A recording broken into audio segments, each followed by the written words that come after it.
Hello and good morning, everyone, and welcome to your daily sit rep for Wednesday, the 12th of November, 2025. I'm your host, Mike Shelby. I hope all veterans had a great Veterans Day yesterday. It's good to be back here in the swing of things. Robert, good morning. Let's go ahead and jump inside the Beltway. Good morning, Mike. So at a Federalist Society event earlier this week, Deputy Attorney General Todd Blanche called on lawyers at the Federalist Society to join the Trump administration's what he called a war against the federal judiciary.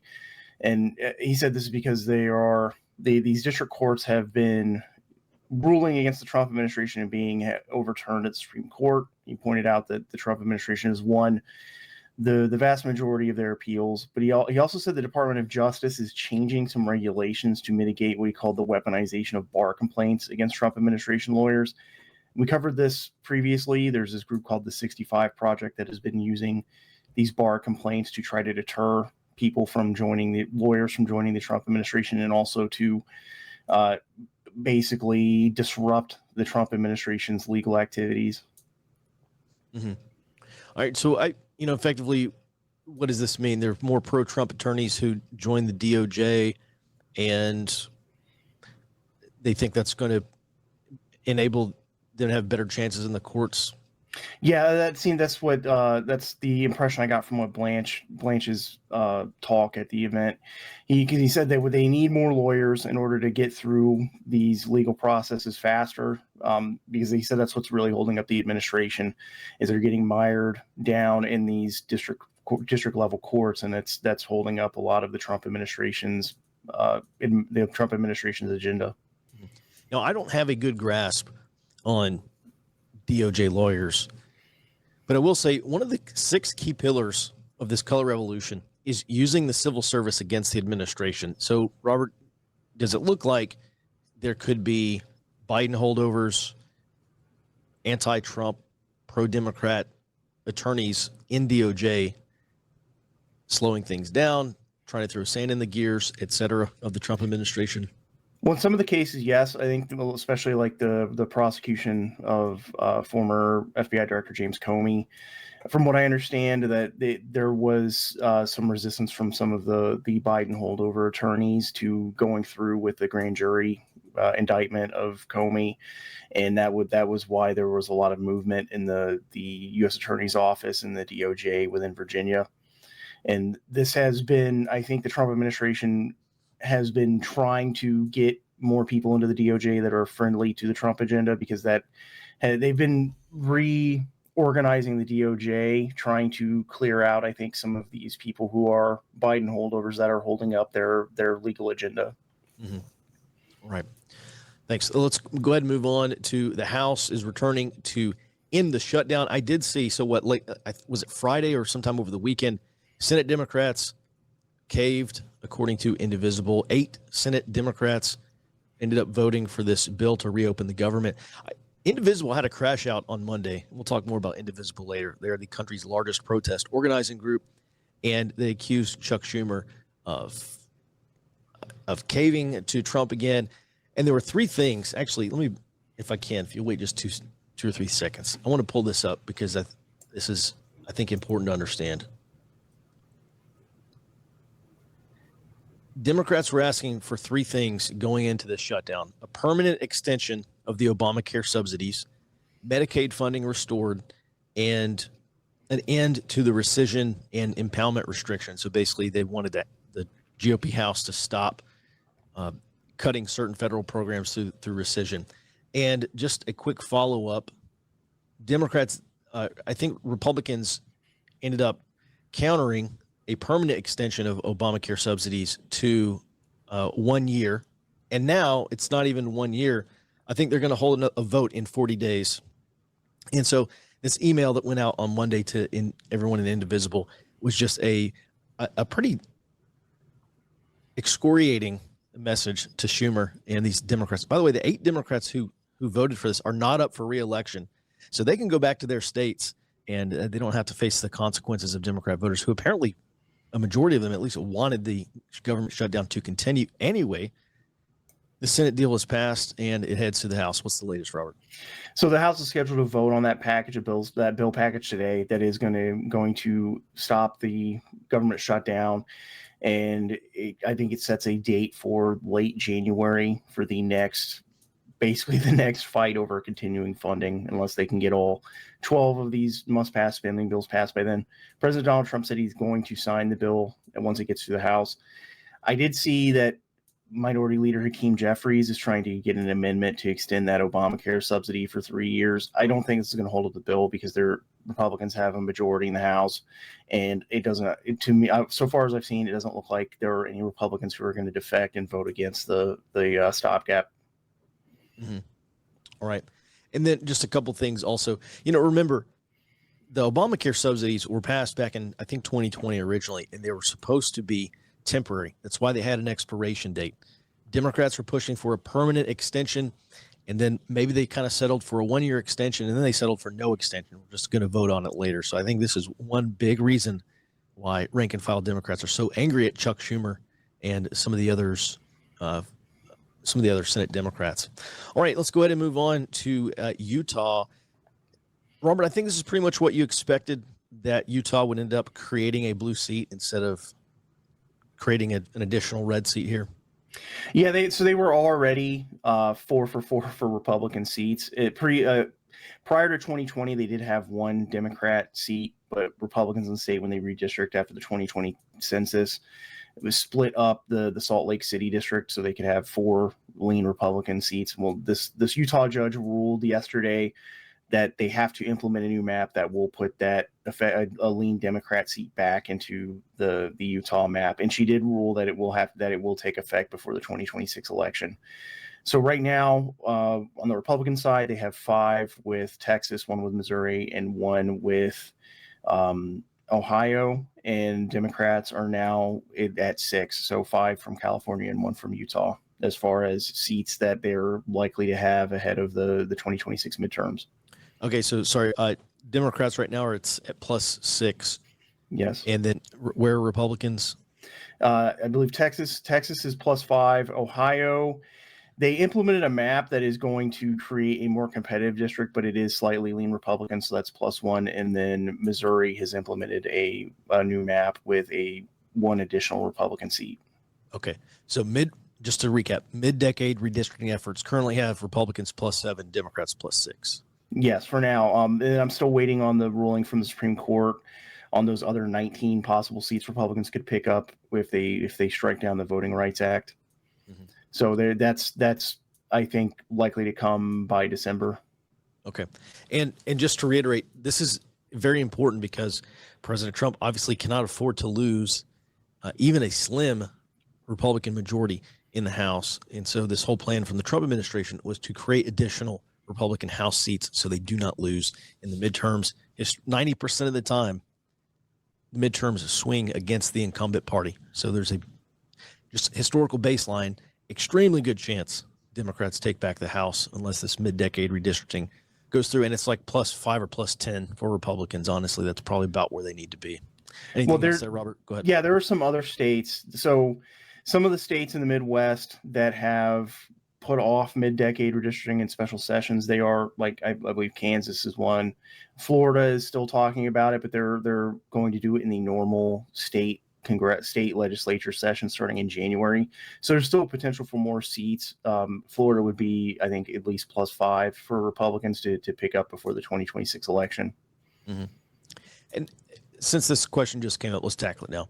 What is the precedent for allowing a judge to force a minority district in Utah? Let me change that question. What is the recourse here? So this Utah judge says you have to create a Democrat seat, and Republicans can do what about it? Well, they can still appeal the ruling, and it looks like that's what they're going to do. The argument from the Utah Republican Party was that the state law that the judge cited says that the legislature decides what the map is. So I think that's where they're going to go with the appeal. But the judge ruled about this under Utah law called Proposition 4, that is where these Utah maps are supposed to be as little partisan gerrymandering as possible under the state law. And there's a fight over how that law has been implemented because the Utah legislature repealed it a few years ago, but the judge is arguing that their appeal was unlawful. Mm-hmm. Very interesting. Robert, thanks for staying on top of that. Those are some very interesting details, and I'm glad you're you're in the weeds on that. All right, let's go ahead and move on down to Texas. So there's this program called the Counter Tunnel Threat Program. What's the thing called, Robert? Yeah, it's a cross-border tunnel threat program from DHS, and they just expanded it by $100 million, and it's supposed to be implemented. It was supposed to be implemented on Sunday, or the expansion of it was. And the idea is in these high-threat areas, high-risk areas for cartel tunnel activity, the DHS is implementing a persistent surveillance program. And then after that was expected to be implemented on Sunday. The Texas General Land Office announced they're also going to expand a survey program for cartel tunneling activity, and this is going to be focused on pieces of land that are owned by or controlled by the Texas General Land Office, and focused on high risk areas for cartel tunnel activity in Texas. Mm-hmm. Okay, all right. Thanks for that update. And finally, Charlotte, North Carolina may be the site of the next federal surge. Yeah, this is from three Trump administration officials who said that Customs and Border Protection official Greg Bovino is scheduled to leave Chicago, possibly as soon as the end of this week. And he and some Customs and Border Protection teams are could be sent to Charlotte, North Carolina, ahead of an expected federal surge in the city.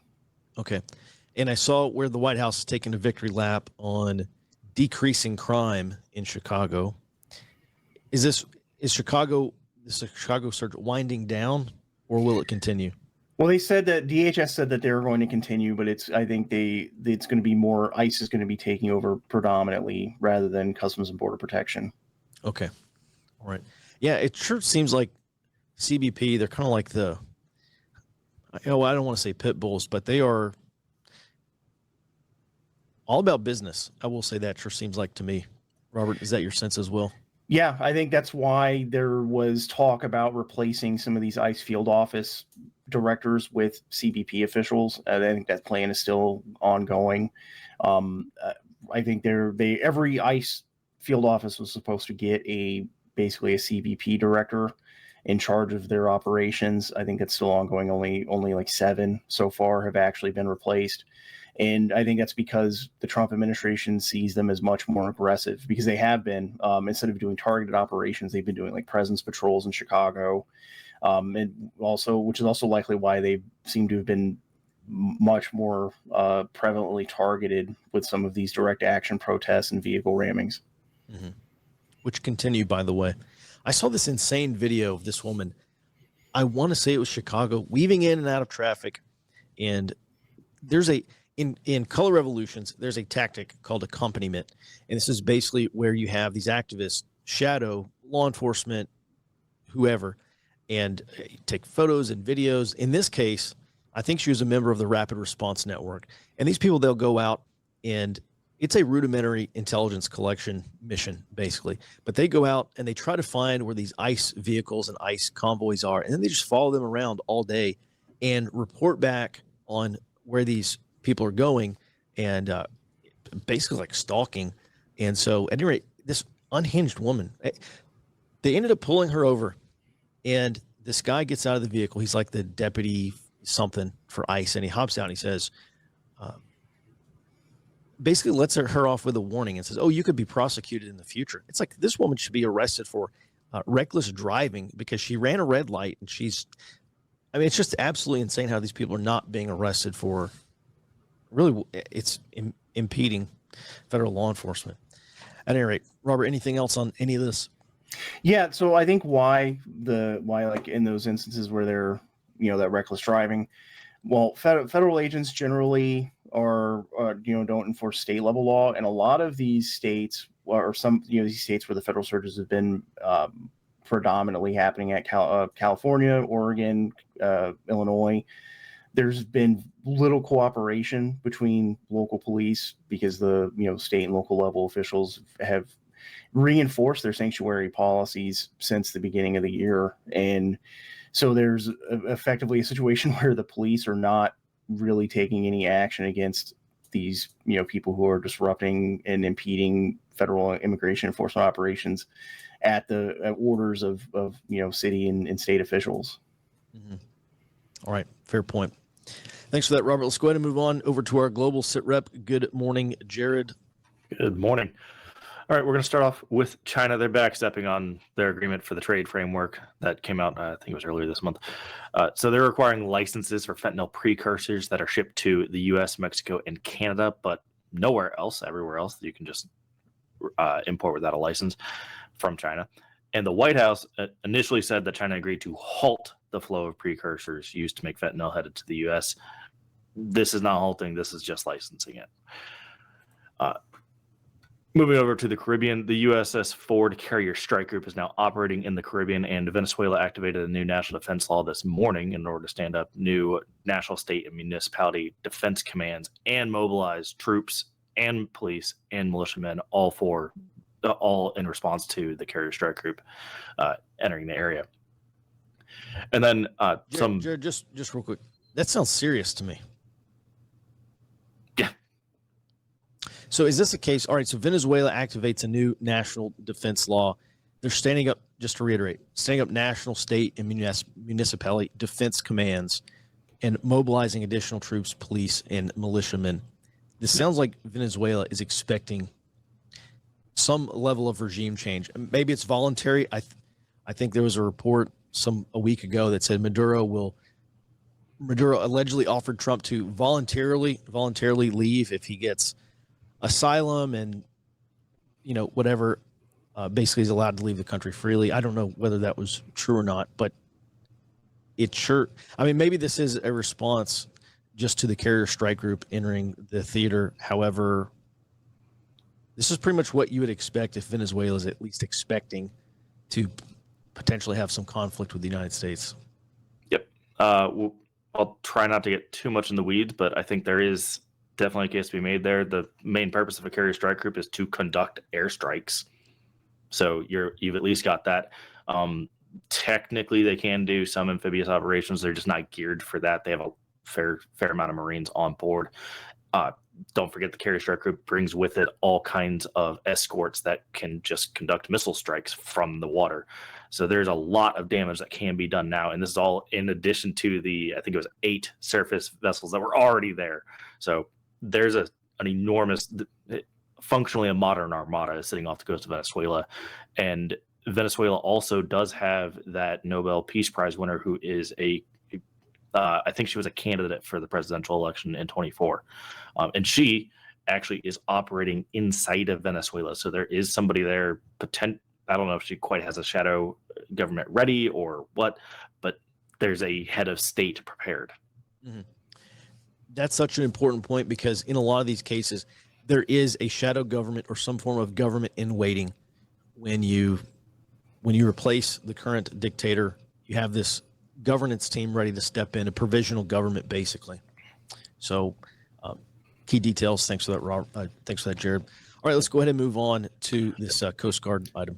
Yes, huge news for the Coast Guard. They hit 121% of their recruiting goal for 2025, and they're immediately requesting new facilities to train these new recruits. And about a year ago, we discussed some information I got from some coasties that actually, they watched it happen. The Coast Guard has been demanning bases in order to man their ships. So this will actually allow the Coast Guard to be much more involved in the counter-narcotics missions along with everything else they do. And they are really pushing forward. They're trying to knock out about 10% of their surplus every couple of months, really. Jared, and just real quick, I'm not trying to burst the bubble here. It is a couple of years ago, the Army came out and said, we finally reached our recruiting goals after missing them pretty horribly for a number of years. And the only reason the Army met its recruiting goals, this is under Biden just a couple of years ago, is because they decreased their recruiting numbers, their requirement. So the only reason they hit it is because they said they were going to recruit fewer soldiers. At any rate, is this something that the Coast Guard has done? Or is this an actual surplus of recruits? I think it's both. So the Army, I don't believe was the only one that did that. I'm pretty sure everybody except the Marine Corps lowered their goal, but at 121%, you're talking about hitting the several years prior kind of goal, not the lowered goal. And really, even if it is, oh yeah, we hit much lower, but we hit 121% of that much lower goal, that this is still going to be an enormous surge for personnel, which the Coast Guard, it was when we reported on it initially, I described it as catastrophic, because if you cannot man your bases aside from just enough to maintain the lawn, no point in having the bases. The Coast Guard was effectively non-functional.